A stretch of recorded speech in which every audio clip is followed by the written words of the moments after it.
दोस्तों price action की series में ये हमारा 5वां वीडियो है। इस वीडियो से पहले हम hammer candle, bullish engulfing, morning star और इवनिंग स्टार पैटर्न को कवर कर लिया है। इसलिए दोस्तों उसी सीरीज को आगे बढ़ाते हुए बेसिक प्राइस एक्शन के कैंडलस्टिक पैटर्न के अनुसार इन्वर्टर हैमर और शूटिंग स्टार कैंडलस्टिक पैटर्न को डिटेल्स में जानने वाले हैं। अब दोस्तों सबसे पहले हम शूटिंग स्टार पैटर्न के बारे में जानते हैं। ये वाला पैटर्न एक सिंगल कैंडलस्टिक पैटर्न है जिसके अंदर सिर्फ एक ही कैंडल होती है। जब मार्केट एक बाय ट्रेंड में होता है और प्राइस रेजिस्टेंस लेवल पर होती है, उस टाइम पर ऊपर इस प्रकार की कैंडल बनती है जिसको हम शूटिंग स्टार कैंडल कहते हैं। इस ट्रेंड को देखते हो ऊपर के लेवल पर रेजिस्टेंस के पास बायर्स जो होते हैं, बायर्स मार्केट स्ट्रॉन्ग बाइंग करते हुए कैंडल को रेजिस्टेंस लेवल से ऊपर लेकर जाते हैं। लेकिन थोड़ी ही देर के बाद मार्केट के अंदर सेलर्स एंट्री मारते हैं और मार्केट को नीचे ले जाने की कोशिश करते हैं और बहुत सारे बायर्स इस जगह पर अपना प्रॉफिट बुक करते हैं, जिस कारण कैंडल धीरे धीरे नीचे आते हुए अपनी ओपनिंग से नीचे अपर बिग बनाकर क्लोजिंग दे देती है। इसका ये मतलब है कि इस जगह पर नए बायर एंट्री करने के लिए तैयार नहीं है, जिस कारण मार्केट को रेजिस्टेंस से ऊपर जाने में ताकत नहीं मिल रही है। प्राइस पहले से ही रेजिस्टेंस एरिया में होने के कारण सेलर्स यहाँ पर सेलिंग करने में अपना बहुत इंटरेस्ट दिखाते हैं, जिससे सेलिंग में प्रेशर बढ़ जाता है और प्राइस नीचे क्लोजिंग दे देती है। अब दोस्तों शूटिंग स्टार कैंडल के बाद अगर एक स्ट्रॉन्ग बेरिश कैंडल बनती है और उसकी क्लोजिंग इस ग्रीन वाली कैंडल की 50% या फिर इससे ज्यादा पर क्लोजिंग होती है, तो तब आप इस शूटिंग स्टार कैंडल के ऊपर अपना स्टॉप लॉस लगाते हुए एक सेल ट्रेड में एंट्री प्लान कर सकते हैं। अब दोस्तों इसके पीछे की बायर्स और सेलर्स की क्या साइकोलॉजी रही है, थोड़ा सा उसको समझते हैं। यहाँ पर नीचे से जो बायर्स बाय ट्रेंड में एंट्री कर बैठे हैं, उनको मार्केट ऊपर जाने से काफी अच्छा प्रॉफिट मिल चुका है, जिस कारण से मार्केट जैसे ही रेजिस्टेंस को टच करती है, इनमें से कुछ बायर्स अपना प्रॉफिट बुक कर लेते हैं और कुछ नए बायर्स उनको लगता है कि रेजिस्टेंस पर ब्रेकआउट हो रहा है, ये सोचकर बाय ट्रेंड में एंट्री लेते हैं। लेकिन मार्केट पहले से ही काफी ऊपर आ चुकी है और ये रेजिस्टेंस के पास होने से इस जगह पर मार्केट जरूर से रिवर्स आएगा और एंट्री करने का मौका इनके हाथ से कहीं निकल न जाए। इस वजह से सेलर्स हाई लेवल पर सेलिंग करना चालू कर देते हैं। इस जगह पर बायर के मुकाबले सेलर की संख्या बहुत ज्यादा होने से कैंडल ऊपर जाकर अपने ओपनिंग से नीचे क्लोजिंग देती है। इस जगह पर बायर्स जब बाय ट्रेंड में एंट्री लेते हैं, उनके स्टॉप लॉस ज्यादातर इस ग्रीन कैंडल के नीचे होते हैं। अब मार्केट जैसे ही इस लेवल से नीचे जाता है तो सारे बायर्स के स्टॉप लॉस हिट होने के कारण मार्केट बहुत तेजी से नीचे चली जाती है। अब दोस्तों शूटिंग स्टार कैंडल एक प्रकार से मार्केट रिवर्स करने का काम करती है। अब दोस्तों चार्ट के ऊपर रियल एग्जांपल देखते हैं। ये वाला दोस्तों मार्केट का एक चार्ट है। यहाँ पर मार्केट सुबह से ओपन होते ही प्राइस बड़ी सी ग्रीन कैंडल बनाते हुए ऊपर जाती है और कुछ देर तक एक ही रेंज में ट्रेड करती है, लेकिन काफी देर के बाद एक स्ट्रॉन्ग ग्रीन कैंडल से इस रेंज का ब्रेकआउट देकर अपने ट्रेंड को कंटिन्यू करते हुए ऊपर की ओर चली जाती है। अब ऊपर टॉप लेवल पर एक बड़ी सी ग्रीन कैंडल की स्टार्टिंग होती है और उस लेवल पर रेजिस्टेंस फेस करते हुए प्राइस नीचे आते हुए अपने ओपनिंग से भी नीचे कैंडल क्लोजिंग दे देती है, जिससे चार्ट के ऊपर शूटिंग स्टार कैंडल बन जाती है। इस ऊपर के लेवल पर बायर्स अपना प्रॉफिट बुक करते हैं और सेलर्स मार्केट में एंट्री लेते हैं, जिसके कारण बेरिश कैंडल जनरेट होती है। लेकिन इस ग्रीन कैंडल का लो ब्रेक नहीं होता है, जिसके कारण कुछ बायर्स इसको फिर से ऊपर ले जाने की कोशिश करते हैं, लेकिन पूरी तरह फेल हो जाते हैं। अब सेलर्स जो होते हैं वो सेलिंग का प्रेशर बढ़ा देते हैं, जिससे मार्केट बहुत ज्यादा नीचे आ जाती है और सारे बायर्स का स्टॉप लॉस खा जाती है। इसलिए दोस्तों जब भी मार्केट इस तरह से बाय ट्रेंड में मूव करती है तो और रेजिस्टेंस के पास होती है, जब तक रेजिस्टेंस को ब्रेक करने वाली कैंडल की क्लोजिंग उसके ऊपर तक नहीं होती और मार्केट पुल बैक लेते हुए ऊपर की ओर नहीं जाती, तब तक बड़े लोट के साथ ट्रेड में एंट्री नहीं लेनी चाहिए, क्योंकि दोस्तों इस तरह के ब्रेकआउट्स फेल होने के चांस बहुत ज्यादा होते हैं। तो चलो दोस्तों अब इन्वर्टर हैमर कैंडल को देखते हैं। शूटिंग स्टार कैंडल जो होती है वो एक प्रकार के अप ट्रेंड के बाद ऊपर के लेवल पर बनती है और ट्रेंड के रिवर्स होने का सिग्नल देती है। सेम दोस्तों इसी के opposite inverter hammer low level पर बनती है और बुलिश रिवर्सल का सिग्नल देती है। दोस्तों हैमर कैंडल को अगर आप उल्टा कर देंगे तो तब आपको इन्वर्टर हैमर कैंडल बनते हुए दिखाई देगी। दोस्तों मार्केट के अंदर जब एक डाउन ट्रेंड अपने सपोर्ट के पास होती है, उस टाइम पर सेलर्स अपना प्रॉफिट बुक करते हैं, जिस कारण एक ग्रीन कैंडल जनरेट होती है, लेकिन फिर से नीचे जाते हुए एक क्लोजिंग दे देती है। अब इस जगह पर सेलर्स को कमजोर होता देख बायर्स बाइंग में एंट्री करते हैं और नेक्स्ट वाली कैंडल को हाई लेवल पर क्लोजिंग देते हैं, जिस कारण सेलर्स को डर लगने लग जाता है और उनके हाथ से प्रॉफिट ना चला जाए। इस डर के कारण एग्जिट होना चालू कर देते हैं और प्राइस सपोर्ट लेवल पर होने के कारण बायर्स मार्केट में एंट्री लेते हुए मार्केट को ऊपर लेकर जाते हैं, जिससे ये वाला ट्रेंड रिवर्स हो जाता है। इस प्रकार से यहाँ पर सेलर्स के डर का फायदा बायर्स उठा लेते हैं। अब दोस्तों रियल मार्केट में इसका एग्जाम्पल देखते हैं। दोस्तों ये वाला मार्केट का एक चार्ट है। इस जगह पर मार्केट एक बाय ट्रेंड के साथ रिजेक्शन फेस करते हुए रेजिस्टेंस लेवल पर दिन के सेकंड हाई पर एक शूटिंग स्टार कैंडल बनाता है, बाद में लो लेवल पर क्लोजिंग करता है। अब दोस्तों दूसरे दिन जब मार्केट गैप डाउन में ओपन होता है तो पहले दिन के लो को सपोर्ट लेते हुए ऊपर जाने की कोशिश करता है तो और फेल हो जाता है और मार्केट में एक इन्वर्टर हैमर कैंडल बनती है। यहाँ पर बायर्स प्राइस को 2 बार ऊपर ले जाते हैं, लेकिन सेलर्स फिर से प्राइस नीचे ले आते हैं और इस सपोर्ट को ब्रेक नहीं कर पाते हैं। अब सेलर्स को कमजोर होते हुए देखकर सपोर्ट एरिया के बाद मार्केट जरूर सपोर्ट लेगा, बायर्स ये सोच के बाय ट्रेंड में एंट्री करते हैं, जिस कारण चार्ट के ऊपर बड़ी सी ग्रीन कैंडल बनती है। अब जो भी सेलर इस सपोर्ट को तोड़ते हुए नीचे जाएगा और ये सेलिंग करते हैं, उन सब का स्टॉप लॉस इस ग्रीन कैंडल की वजह से खतरे में आ जाते हैं और साथ में इस रेजिस्टेंस के पास पहले दिन जितने भी सेलिंग करके बैठे हैं उन सभी के स्टॉप लॉस इसके थोड़े ऊपर लगे हैं। अब दोस्तों नीचे से ज्यादा ऊपर स्टॉप लॉस लगे हैं, इसलिए मार्केट को ऊपर ले जाने के लिए जो लिक्विडिटी चाहिए वो ज्यादा इस जगह पर है। इस कारण मार्केट के अंदर जैसे ही ये वाले स्टॉप लॉस हिट होते हैं, मार्केट बहुत तेजी से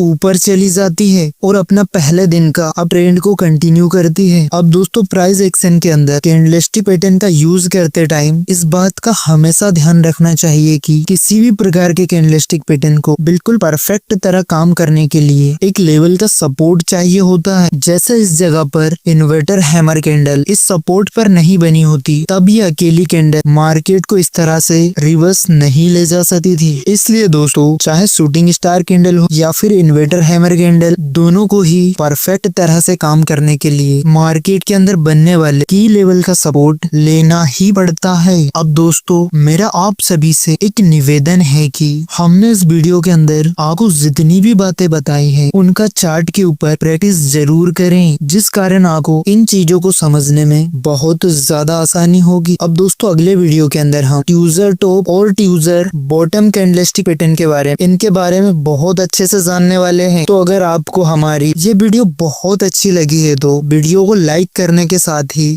चैनल को सब्सक्राइब जरूर करें। तो दोस्तों मिलते हैं हम नेक्स्ट वीडियो के अंदर, तब तक के लिए थैंक्स फॉर वॉचिंग वीडियो।